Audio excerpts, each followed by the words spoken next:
రేపు మరి అంగరంగ వైభవంగా చేసేదానికి ఏర్పాట్లు జరుగుతూ ఉన్నాయి. రేపు రేత్రి సంబరాలు మిన్నంటే విధంగా జరుగుతున్నాయి. కేంద్రంలో ఉన్నటువంటి పలువురు పెద్దలు, 2 రాష్ట్రాలకు చెందినటువంటి ప్రముఖులు మొత్తం కూడా అటెండ్ అవుతున్నారు. మరి హైటెక్స్, నోవాటెల్ దీనికి వేదిక కాబోతుంది. మరి ఈ కార్యక్రమానికి సంబంధించి ఇండస్ట్రీలో ఉన్నటువంటి అన్ని అసోసియేషన్స్ కలిపి సంయుక్తంగా ఈ కార్యక్రమాన్ని నిర్వహిస్తూ ఉన్నారు. సంయుక్తంగా చేస్తున్నటువంటి కార్యక్రమానికి ఫస్ట్ టైం హిస్టరీలో అన్నీ కలిపి చేస్తున్నటువంటి కార్యక్రమం. మరి రేపు అందరూ కూడా సినిమా స్టార్స్ అందరూ కూడా ఆ కార్యక్రమానికి అటెండ్ అవుతున్నారు. మరి ఓం ప్రకాష్ గారు అన్నట్లున్నారు. ఓం గారు, ఇటు అల్లు ఫ్యామిలీ, ఇటు మెగా ఫ్యామిలీ, అసలు అందరూ ఇక మరి స్టార్లు అందరూ అంగరంగ వైభవంగా చేసేదానికి అందరూ సిద్ధమయ్యారు. మరి దీనికి సంబంధించి చాలా ఎక్కువ మంది వెళ్ళాలని ప్రయత్నం చేస్తున్నారు చూడటానికి. కానీ లిమిటెడ్గా పాసుల్ని అసైన్ చేశారు, లిమిటెడ్గానే ఇది చేస్తున్నారు. అందరూ కూడా టీవీలో చూసుకునేదానికి అవకాశాన్ని కల్పించారు. కాబట్టి అందరూ కూడా టీవీలో చూసేటువంటి సౌలభ్యం ఉంది. మరి రేపు ఫైనల్గా జూనియర్ ఎన్టీఆర్, కళ్యాణ్ రామ్ వస్తారంటారా, రారంటారా? వస్తే బాగుంటుంది సార్. ఫ్యాన్స్ కూడా అదే కోరుకుంటున్నారు. వస్తే వాళ్ళ గౌరవం పెరిగిద్ది, రాకపోతే వాళ్ళకి గౌరవం తగ్గిద్ది. పిలవాల్సిన బాధ్యత మాత్రం వీళ్ళ మీద ఉంటుంది. వీళ్ళు పిలవకపోవటం అనేటువంటిది ఉంటే ఆ గౌరవం వీళ్ళకి తగ్గిద్ది. ఎప్పుడు న్యాయాలు అనేటువంటి 2 ఉంటాయి. పిలవటం మన ధర్మం, పిలిస్తే వాళ్ళు రాకపోవటం అనేది అది వాళ్ళ తప్పు. పిలవకపోవటం మన తప్పు. మరి పిలవకుండా కూడా వాళ్ళు రావాలనుకోవటం అది గౌరవం కాదు. కాబట్టి ప్రస్తుతానికి పిలిచారు అనేటువంటి సమాచారం అందుతూ ఉంది. కాబట్టి మరి వాళ్ళు వస్తారా రారా అనే దాని మీద ఉంది. కాకపోయినా అంటే స్టార్స్ అందరూ ఇటు ఢిల్లీ నుంచి, ముంబై నుంచి, చెన్నై నుంచి దాదాపు చాలామంది స్టార్స్ వస్తున్నారు. అట్లాగే తెలుగు రాష్ట్రాలకు చెందిన ప్రముఖులందరూ కూడా హాజరవుతున్నటువంటి నేపథ్యంలో మాత్రం ఒక క్యూరియాసిటీ అయితే ఉన్నటువంటి పరిస్థితి ఉంది. ఓం గారు,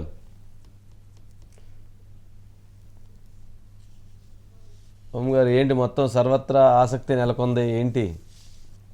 అంటే యాక్చువల్ గా అండి, బాలకృష్ణ అభిమానులు అయితే చాలా కాలంగా ఎదురు చూస్తున్నారండి ఈ రోజు కోసం. ఎప్పుడైతే సెప్టెంబర్ 1వ తారీఖు వస్తుందా, మనం వెళ్ళి ఆ ఫంక్షన్ లో పాల్గొంటామా అని చెప్పి రాష్ట్రం నలుమూలల నుండి ఉన్న వాళ్ళు కూడాను ప్రయత్నాలు అయితే చేస్తున్నారు. వాళ్ళందరూ కొందరు ఆల్రెడీ హైదరాబాద్ చేరిపోయారు. ఇందాక మీరు చెప్పినట్టుగా ఏంటంటే ఇన్విటేషన్స్ అండి. అంటే ఇలాంటి పెద్ద ఫంక్షన్స్ జరిగినప్పుడు అండి ఇన్విటేషన్స్ ఒక్కసారి కనుక అఫీషియల్ గా రిలీజ్ చేసేస్తే దానికి డూప్లికేట్లు తీసేసి వాటిని జిరాక్స్ లో, కలర్ జిరాక్స్ లో చేసేసి వాళ్ళ ముందు ఉంటున్నారట. అసలైన అతిథులు వచ్చేసరికి వాళ్ళకి సీట్లు దొరకని పరిస్థితి. అందుకని ఈసారి చాలా స్ట్రిక్ట్ చేశారు. అభిమానుల్ని అంటే వాళ్ళని ఎలో చేస్తారు, ఎలో చేయరని కాదు, కానీ ఆ నోవాటెల్ హోటల్లో పెట్టడం వల్ల, అంటే వెన్యూ మారటం వల్ల ఈ వర్షం కారణంగా పబ్లిక్ ఫంక్షన్ లో కంటే కూడాను నోవాటెల్ హోటల్లో పెడితే బెటర్ అని చెప్పారు. హైటెక్స్ లో, నోవాటెల్ లో రేపు జరగబోతోంది. అయితే అభిమానులకి ఇది ఒక రకంగా కాస్త నిరాశ కలిగిస్తుంది. ఎందుకంటే రేపు నుంచి ఇస్తాము, రేపు ఉదయం ఇస్తాము మీకు పాసులు అనేసరికి వాళ్ళు కాస్త నిరుత్సాహానికి గురయ్యారు. అయితే సినిమా రంగానికి సంబంధించి కేవలం 2 తెలుగు రాష్ట్రాలకే కాకుండా ఇటు తమిళనాడు, ఇటు కర్ణాటక, అటు మలయాళ చిత్రసీమకు చెందినటువంటి వాళ్ళు అనేక మంది రాబోతున్నారండి. మనకి తెలుస్తున్న సమాచారం ప్రకారము యాక్చువల్గా తమిళనాడు ముఖ్యమంత్రి స్టాలిన్ వస్తాడు అనే సమాచారం ఉంటుందండి. ఒకవేళ స్టాలిన్ కనుక రాలేకపోతే వాళ్ళ అబ్బాయి ఉదయనిధి మారను ఇప్పుడు అక్కడ మినిస్టర్ కూడా, కాబట్టి అతను కంపల్సరీ వస్తాడు అంటున్నారు. అలాగే కర్ణాటక నుంచి ఏదైతే రాజ్ కుమార్ గారి పెద్ద అబ్బాయి ఉన్నాడో శివరాజ్ కుమార్, అతనికి బాలకృష్ణ గారితో మంచి అనుబంధం ఉంది. ఆయన బాలకృష్ణ గారి సినిమాలో కూడా నటించాడు, కాబట్టి అతను కంపల్సరీ వస్తాడు అంటున్నారు. అలాగే దునియా విజయ్ అని చెప్పి బాలకృష్ణ సినిమాలో కూడా నటించాడు, అతను వస్తాడు అంటున్నారు. అలాగే తమిళనాడుకి సంబంధించి యువ నటులండి చాలా మంది వచ్చే ఆస్కారం ఉంది. ఇక్కడ కూడానండి ఒక ఆసక్తికరమైనది ఏంటంటే నందమూరి ఫ్యామిలీకి సంబంధించి జూనియర్ ఎన్టీఆర్ వస్తారా లేదా, కళ్యాణ్ రామ్ వస్తారా లేరా, అలాగే మెగాస్టార్ చిరంజీవి గారు, అల్లు అరవింద్ గారు ఆ వేదిక మీద కలిసినప్పుడు వాళ్ళు ఏం మాట్లాడుకోబోతున్నారు? ఎందుకంటే గత కొద్ది రోజులుగా మనం చూస్తున్నాం మాట్లాడుకోవడానికి కుదరదు కదా. అది అంటే ఆ స్టేజ్ మీద వీళ్ళేం మాట్లాడతారు, వాళ్ళేం మాట్లాడతారు అని ఫ్యాన్స్ లో అండి ఒక రకమైనటువంటి ఆసక్తి అయితే నెలకొందండి. ఆ రకంగా ఎన్టీఆర్ గారి 100వ జయంతి ఉత్సవాలకు కూడా జూనియర్ ఎన్టీఆర్ హాజరు కాలేదు కదా. ఆ నేపథ్యంలోనే ఆయన మీద చాలా విమర్శలు వచ్చినాయి. సరే, ఆయన అందరూ ఒక వైపు వెళ్తే ఆయన ఇంకో వైపు వెళ్ళేటువంటి పరిస్థితి ఉన్నట్లుంది. బట్ కాకపోతే అందుకని ఆయన రాకపోవచ్చు అనే దానికే ఎక్కువ అవకాశం ఉంది. అదేంటి వాళ్ళ ఆ, మదర్ది ఎల్లుండి 2వ తారీఖు పుట్టినరోజు సందర్భంగా ఎక్కడ టెంపుల్లో ఉన్నాను ఒక ఫోటో పెట్టి అభినందనలు తెలియజేశాడు. రేపు కాకపోతే అంటే రేపు ఒక అభినందనలు తెలియజేస్తూ ఒక ఎక్స్లో ఒక ట్వీట్ చేస్తారు. ఇప్పుడు అది కామన్ గా అది ఒకటి ఉంది కదా మనకి. అది అది ఏది మన కన్నడ హీరోతో కలిసి వాళ్ళ మదర్ తో కలిసి దేవాలయంలో ఉన్న ఫోటోని ఆల్రెడీ ఆయన పెట్టారంటే నేను ఇక్కడ ఊళ్ళో లేను అవేగా ఉన్నాను అని. అయితే రజనీకాంత్ ఓం గారు కమల్ హాసన్ మీరేనా కూడా తెలియగల వస్తారు వాళ్ళు? అని అయితే కాదు, సినిమా వాళ్ళు చాలా ప్లాన్ తో ఉంటారు. ఇంకా ఎక్కువ అంటే రాజకీయాలతో సంబంధం ఉన్న సినిమా వాళ్ళు అయితే ఇంకా ఎక్కువ ప్లాన్ తో ఉంటారు. ఎందుకంటే మీరు ఇందాక చెప్పారే తెలుగుదేశం పార్టీకి సంబంధించినటువంటి కార్యక్రమాలకు కూడా ఆయన వెళ్ళలేదు అని, అప్పుడు కూడా ఆయన ఏదో రీజన్ చెప్తూ వచ్చారు. అది ఏది నాకు ఆ రోజు అదే ఆల్రెడీ పుట్టినరోజు దూరంగా ఉన్నాను అంటే పుట్టినరోజు నాడు నేను అక్కడికి వెళుతున్నాను అని చెప్పారు అని చెప్పన్నారు. టీడీ జనార్దన్ గారు దానికి ఒక మాట అన్నారట, నువ్వు కావాలంటే ఇది ఎప్పుడేం చేసుకోవచ్చు కానీ ఇటువంటి శత జయంతి ఉత్సవం ఇంకెప్పుడు రాదు కదా బాబు, మీరు వస్తే చాలా సంతోషం బాగుంటుంది రమ్మని అని కూడా అన్నారట. అది చూస్తాను అన్నారంట. చూస్తాను కాదు మీరు ఖచ్చితంగా రావాలి అని కూడా టీడీ జనార్దన్ గారు ఆ రోజు ఇన్విటేషన్ ఆయనే కదా తీసుకొని వెళ్ళింది మన ఇంటర్వ్యూలో చెప్పాడు ఆయన. బట్ అయినా కానీ ఆయన రాలేదంటున్నారు.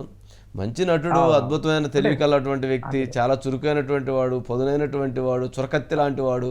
మరి ఎందుకనో ఈ విషయాలు ఈ అంశాలకు వచ్చేటప్పుడు జూనియర్ ఎన్టీఆర్ ఎందుకనో మొత్తానికి డైవర్ట్ అవుతూ ఉన్నాడు. మరి ఏంటో మరి ఆ సందర్భాలు కాదు సార్. అంటే అప్పుడు అతను కెరియర్ ప్రారంభమైనప్పుడు అండి మా తాతయ్య మా బాబాయి అని చెప్తూనే వచ్చారండి. కానీ నిదానంగా దూరం అయ్యింది. అది ఎప్పటికి దగ్గర అవుతుందో చూడాలి. ఎందుకంటే అంటే ఒక కుటుంబానికి చెందిన వాళ్ళండి. ఎంత కాదనుకున్నా కానీ బాబాయి, అబ్బాయి, పెదనాన్న, చిన్నాన్న వీళ్ళే కదా కలిసి ఉండాల్సింది. కాబట్టి ఇలాంటి అకేషన్ మళ్ళీ రాదు కదా. 50 సంవత్సరాల నట ఈ స్వర్ణోత్సవం అన్నది చాలా గొప్ప. అలాంటిది ఎన్టీఆర్ గారి 100 సంవత్సర శత జయంతి ఉత్సవాలకి వెళ్ళినప్పుడు మరి ఇప్పుడు బాలకృష్ణ గారి 50 సంవత్సరాల ఉత్సవాలకి అటెండ్ అవుతారంటారా? సరే ఎందుకులేండి, ఇప్పుడు జరుగుతుంది బాలకృష్ణ గారిది కానీ అక్కడ అక్కడ ఓం గారు అక్కడ జరుగుతుంది బాలకృష్ణ గారిది, దాని జూనియర్ ఎన్టీఆర్ గొడవ ఎందుకులే తీసేయండి. వస్తే వచ్చారు అనుకోవటం మంచిది, రాతే రాలేదు అనుకోవటం దానికి ఏముంది. కాకపోతే ఆ ఫ్యాన్స్ మధ్య అప్పుడు మళ్ళీ కాస్త చిలవల పలవలుగా నడుస్తూ ఉంటారు. ఎదురు చూస్తున్నారండి. అలాగే సినిమా రంగానికి చెందిన వాళ్ళందరూ ఎవరైనా కలిసి ఉండాలని కోరుకుంటారు కదండి ఓం గారు, ఎవరైనా కలిసి ఉండాలని కోరుకుంటారు కదా. చిరంజీవి గారు అట్లాగే అల్లు అరవింద్ గారు ఫ్యామిలీస్ బాగా కలిసి ఉండాలని అందరూ కోరుకుంటారు. అట్లాగే బాలకృష్ణ గారు జూనియర్ ఎన్టీఆర్ గారు కలిసి ఉండాలనే కోరుకుంటారు. బట్ కాకపోతే ఏంటంటే అక్కడ వాళ్ళకి ఇంటర్నల్ గా ఉండేటువంటి అంశాలు, లేక ఆ పోటీ తత్వం, లేక యుగోస్, మనిషిని సగం చంపేసేది ఆ యుగోలే కదా. ఒకట ఆ నరం ఏదైనా ఉంటే దాన్ని కట్ చేసే మార్గం అని ఉంటే చెప్పండి ఓం గారు, కట్ చేపిద్దాం అందరికి. డాక్టర్ గారిని కనుక్కోవాలి ఆ నరాలు కట్ చేసే మార్గం ఉంటే. మనిషి యుగో లేకపోతే అసలు ఇంకేముంటుంది, సమాజం అంతా తృప్తిగా ఉంటుంది కదా ఒకసారి. సరేనండి ఓం గారు, అంతే అంతే అంతే అంతే.